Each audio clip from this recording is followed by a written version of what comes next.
Добро пожаловать в мой канал. Philippe Rondeau avait laissé des instructions précises en cas de décès, ni fleurs, ni couronne, et surtout garder le silence sur sa disparition le plus longtemps possible. Voilà qui lui ressemble bien. Intransigeant jusqu'avec lui-même, l'homme de l'ombre, inhumé samedi 30 décembre à Flétignièvre, a voulu s'effacer sans tambour ni décoration. Il fut pourtant l'un des seuls agents des services secrets français réellement connus. Et pour cause terrorisme, guerre, il a accompagné toute la violence du monde durant près de 30 ans. Celui qu'on surnomma Maître Espion était tout en rectitude, tant physique que morale. Cet agent secret était hors norme. Rien à voir avec ces personnages de l'ombre qui ont jalonné l'histoire de la 5e République, avec valises de billets et grosses commissions pour cause de frais somptuaires. Rien à voir non plus avec les turpitudes d'une France-Afrique ou d'une barbouzerie avide de coups tordus et de microtages de canards. Philippe Rondeau était un homme complexe, silencieux et disert, discipliné et désobéissant, discret mais propulsé au centre de l'actualité et de ses fulgurances. Un gaulliste pur et dur, volontiers collaborateur des gouvernements de gauche. Bref, un maître espion à la française. Précisément, un Saint-Cyrien entièrement fait de rationalité, de sens du devoir. Un étrange mélange de discipline et de rébellion, capable de dire son fait à un ministre, de loger une balle en cœur de cible à 100 mètres, d'aimer l'adrénaline d'un saut en parachute ou de garder irrémédiablement le silence sur quelques secrets d'État. Ce silence lui-même était hors norme. Ils sont rares, en effet, les agents secrets à avoir écrit des ouvrages dans la collection Que sais-je. Philippe Rondeau en a rédigé deux, l'un sur l'Irak et l'autre consacré à la Syrie. Ils sont encore plus rares à avoir tenu une chronique sur France Culture en pleine vague d'attentats à Paris, dans les années 1980. Philippe Rondeau expliquait alors, à la radio, la complexité des proches et moyennes gorilles. Il est vrai qu'à l'époque, l'homme se présentait comme un spécialiste, un expert et rien de plus, un mensonge par omission dont il pouvait être friand, l'œil gourmand. Métier oblige, surtout lorsqu'il s'accompagne d'une réelle volonté d'expliquer. Décidément, ils sont rares les agents secrets qui affectionnent ainsi la pédagogie en temps réel de la violence du monde. Et cela dans tous les médias. Même à la télévision, on vit Philippe Rondeau exposer les tenants et aboutissants de l'écheveau libanais à la fin des années 1970. Toujours en tant que simple spécialiste. Il est vrai qu'il était aussi universitaire, mais il appartenait pourtant bel et bien au monde du renseignement, celui où l'on ne parle pas. Pierre Rondeau a marqué, guidé, orienté la vie de son fils Philippe. Arabophone, remarquablement cultivé, il avait en quelque sorte mis en place la structure du renseignement français au Proche-Orient. En Palestine, chez les Kurdes, en Turquie, le nom de Pierre Rondeau était connu. L'homme était respecté et son ouvrage consacré à l'islam reste encore aujourd'hui une source documentaire de premier ordre. Avec un tel père, on échappe à son destin de soldat, de serviteur de l'État, mais avec cette dose de désobéissance qui définit la singularité d'un caractère. Alors que Philippe était encore un tout jeune garçon, son père entreprit de lui offrir un jeune chiot. Mais le cadeau ne s'arrêtait pas là. Désormais, tu devras écrire chaque jour les pages de ta vie. Tu peux commencer avec l'arrivée de ton nouveau compagnon, ajouta le paternel. Et c'est ainsi que le jeune Philippe devint l'écrivain des fameux carnets qui, bien des années plus tard, lui ont valu de gros ennuis. Pour Pierre, c'était une évidence de la profession. Une sorte d'archive de soi. Il fallait toujours savoir avec qui l'on avait conversé, ce qui s'était dit et dans quel climat s'était tenu l'échange. Comme un B.A.BA. Une mémoire de ses faits et gestes consultable à tout moment, écrite en pâte de mouche et à grands coups d'abréviation où un président de la République devient un professeur. Des années 1970 au début des années 2000, il eut à connaître à peu près toutes les tensions de l'époque. Cette sorte d'omniprésence est probablement due à une étrangeté de son parcours. Il fut le seul militaire au service de la DST, la Direction de la Surveillance du Territoire, devenue la DGSI, une institution civile. Mais contraint et forcé. En effet, en 1965, Philippe Rondeau était chez les militaires. Il avait fait son entrée au service action du S2CE, l'ancêtre de la DGSE. Le grand patron, Alexandre de Maranche, le remarque et bientôt de nombreuses missions lui sont confiées. Dans les années 1970, un certain Ilich Ramirez Sanchez, alias Carlos, se fait connaître à coups de bombes et d'armes de poing à Paris, en Allemagne aussi. Rondo et son meilleur ami dans le service avaient pourtant été chargés de repérer celui qui fut surnommé le Chacal à Caracas, afin de l'éliminer. Mais, au dernier moment, un contre-ordre était tombé depuis l'Élysée, de Valéry Giscard d'Estaing. L'opération fut stoppée. Ce n'était que partie remise. D'autant que 2 inspecteurs de la DST avaient été tués lors d'une fusillade rue Toulier, à Paris, le 27 juin 1975. Un 3e policier était grièvement blessé, de quoi nourrir pour longtemps le désir de vengeance du service de la sécurité intérieure, ainsi que la détermination de celui dont la mission avait été interrompue. Ce sera la veille d'un 15 août, en 1994, que l'Age Rondo finira par arrêter sa proie. Après l'avoir suivi, presque escorté dans des boîtes de nuit, après avoir mis en place un stratagème incluant les Américains de la CIA et le leader soudanais Hassan al-Tourabi, Philippe Rondo s'entend dire par Carlos, au décollage de Khartoum Good Job. 20 ans plus tôt, en 1975, Rondo se trouve à Bucarest. Il est chef de poste adjoint du S2CE. Et voilà qu'il disparaît des écrans radars de son service. Cela lui vaudra d'être mis à l'écart. On le suspecte d'avoir été retourné par la sécurité Truman. Une embrouille demeurait longtemps sans réelle clarification. Rondo racontait parfois qu'il s'était certes évaporé, mais pour trouver en toute discrétion un appartement pour lui et sa compagne Michelle. Après quelques temps passés au CAP, le Centre d'analyse et de prévision, une structure de réflexion du Quai d'Orsay, Philippe Rondo rejoint la DST.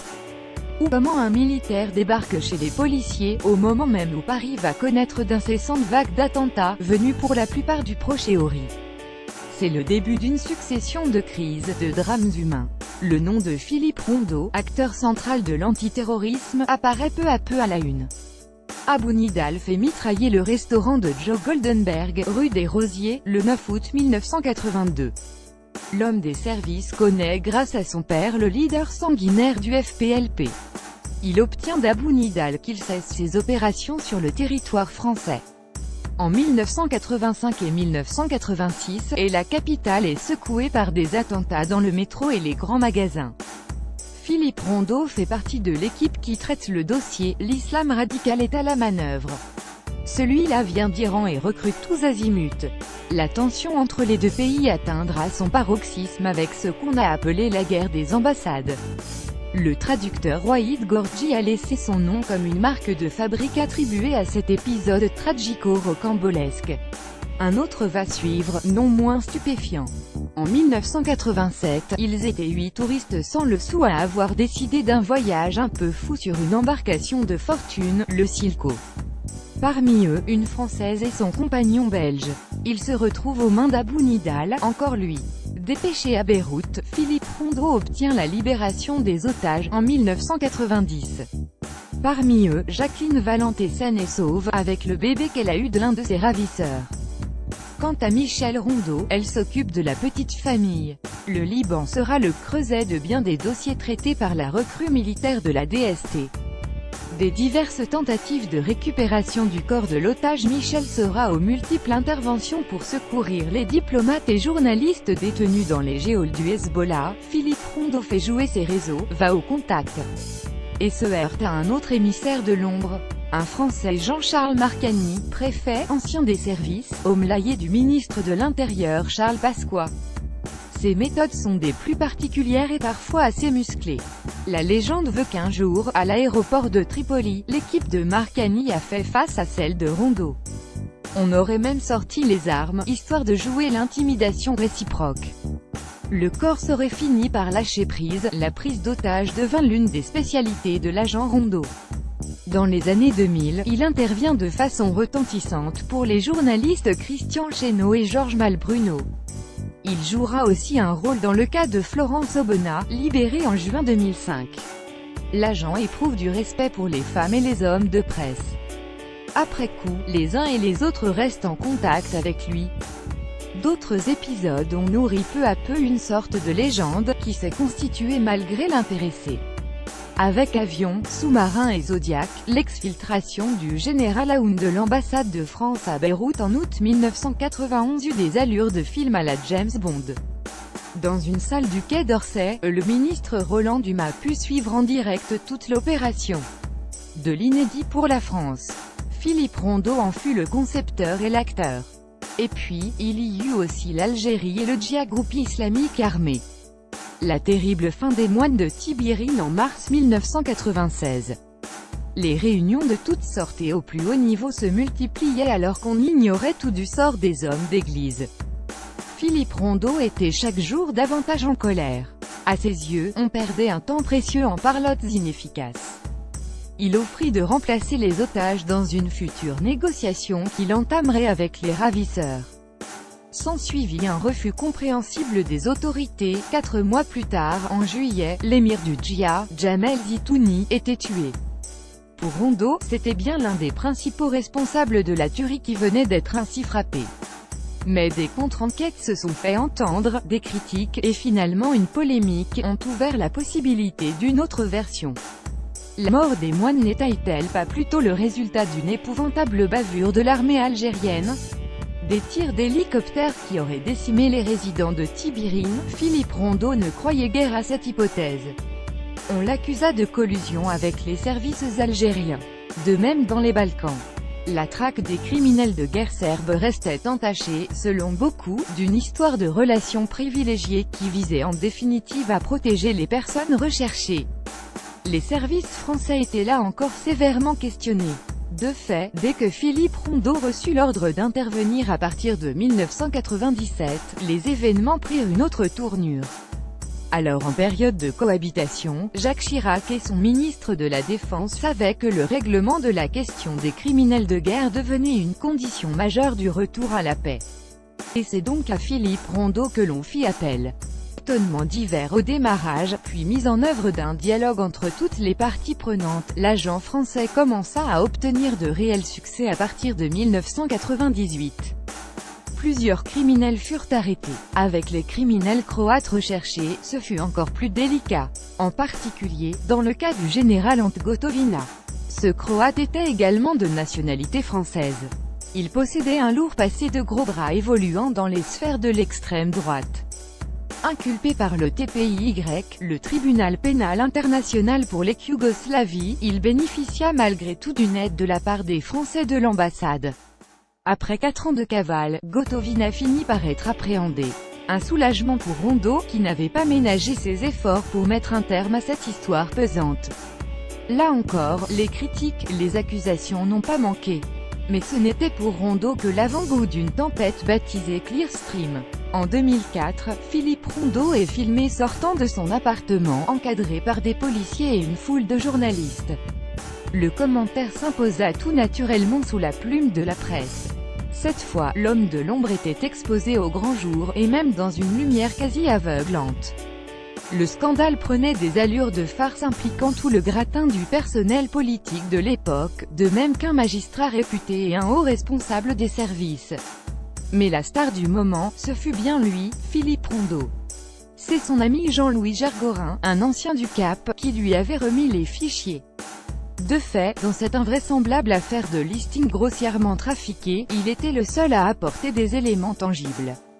Les fameux carnets du général Rondeau devenaient à la fois la source à laquelle chacun se référait, mais aussi la preuve qu'un maître espion pouvait être un maniaque de la prise de notes intempestive. Les perquisitions s'enchaînaient. Dans la maison familiale du Morvan, les enquêteurs cherchèrent à savoir si, par hasard, rien d'important n'était caché dans le caveau des Rondeau. Sur les images, celui que l'on présentait comme un général vétéran des services tentait de faire bonne figure, en arborant un sourire forcé. Mais bientôt, le sourire disparut. Seule demeurait la raideur du personnage. Philippe Rondeau était sous le choc. Fortement atteint par ce qu'il vivait comme un déshonneur. Le récit du dossier tournait en boucle dans sa tête.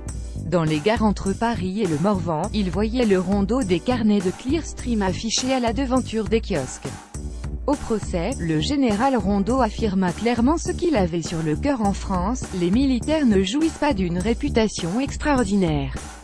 Mais quand même, je n'ai pas un QI de pétoncle, Jay agit comme officier de renseignement. Mes méthodes sont peut-être atypiques, mais je ne suis pas un électron libre. Je suis un officier de renseignement au service de l'État. Jay a toujours été persuadé que cette enquête avait été commandée par le chef de l'État, sinon je ne l'aurais pas faite. L'expression restait mesurée, malgré la colère et le dépit. Le pétoncle avait été préparé de longue date. L'agent au service de la République, le général disait ainsi à sa manière qu'il n'était pas le rentemplant décrit par certaines caricatures. Oui, il s'était laissé berner, oui, il avait voulu explorer la piste de l'informaticien Laoud. Après tout, il était peut-être susceptible d'apporter des explications sur le financement des réseaux islamiques. Philippe Rondeau avait alors à l'esprit tous les moyens permettant de stopper les activités de Ben Laden. Finalement, la justice n'eut rien à retenir contre lui. Désormais, il ne lui restait qu'une issue, comme une retraite au sens militaire, le Morvan, le berceau familial. Là-bas, un gigantesque travail l'attendait. Il se l'était fixé. Il lui fallait reconstituer les carnets saisis par la justice. Jour après jour, année après année, Philippe Rondeau rafraîchissait ses archives, il retrouvait sa mémoire. Un peu à la façon du héros de légende, le livre de Robert Little, Martin Oden ne sait plus trop qui il est parmi tous les personnages qu'il fut durant sa carrière d'espion. En fait, pour Rondeau, il s'agissait seulement de retrouvailles avec tous ces événements qui avaient fait son histoire. C'était pour lui comme un impératif. En rassemblant les dates, les souvenirs, les coupures de presse, il se reconnaissait. Il voyait à nouveau ce qui avait constamment guidé les choix de sa vie, le choix d'une rectitude qu'il était seul à définir à chaque instant.